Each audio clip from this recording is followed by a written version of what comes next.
When Britain took up arms in August 1914, many people believed that the war would be over by Christmas.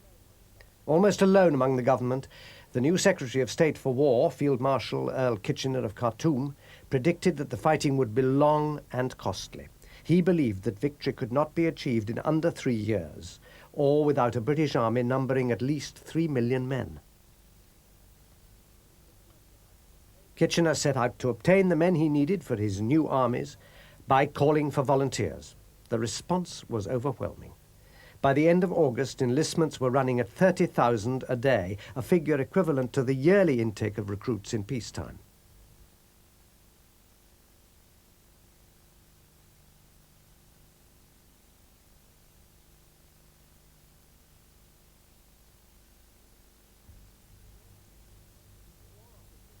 The War Office was unable to cope with this tide of humanity, and in many areas, local authorities, civic dignitaries and leading industrialists accepted responsibility for recruiting.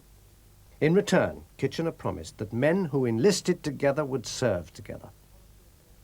The volunteers came from all walks of life and all ranks of society. Amongst those who donned uniform were farm workers, undergraduates, miners, clerks, shop assistants and stockbrokers.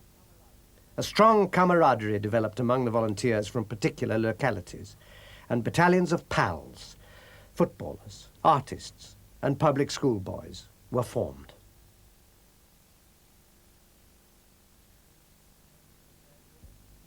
Gradually, camps and training depots were built.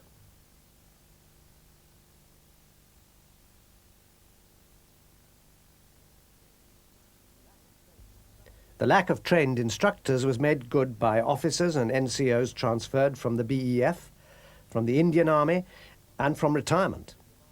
But shortages of arms and equipment remained. Drill was conducted with obsolete or dummy weapons. The lack of khaki uniforms was met by the issue of 500,000 blue serge suits. The shortage of equipment meant that training consisted of drill, marching, PT, and digging.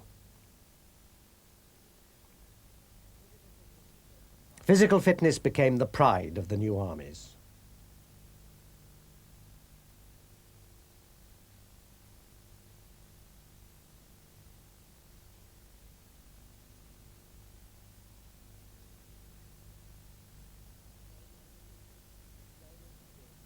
Slowly, the skills of musketry, bayonet fighting, and bomb throwing were acquired. 10 months after Kitchener's original call for volunteers, the first 100,000 men were judged ready for active service.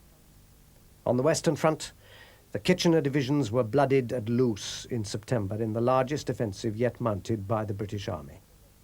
A new pattern of warfare was emerging. Attrition of men and material was to be the strategy for 1916.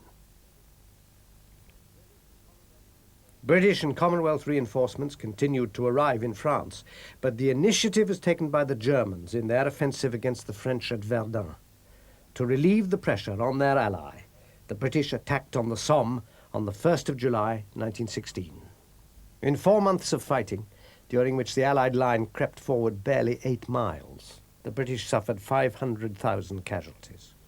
Advancing at a walk across no man's land, the ranks of eager volunteers were decimated by machine gun and artillery fire.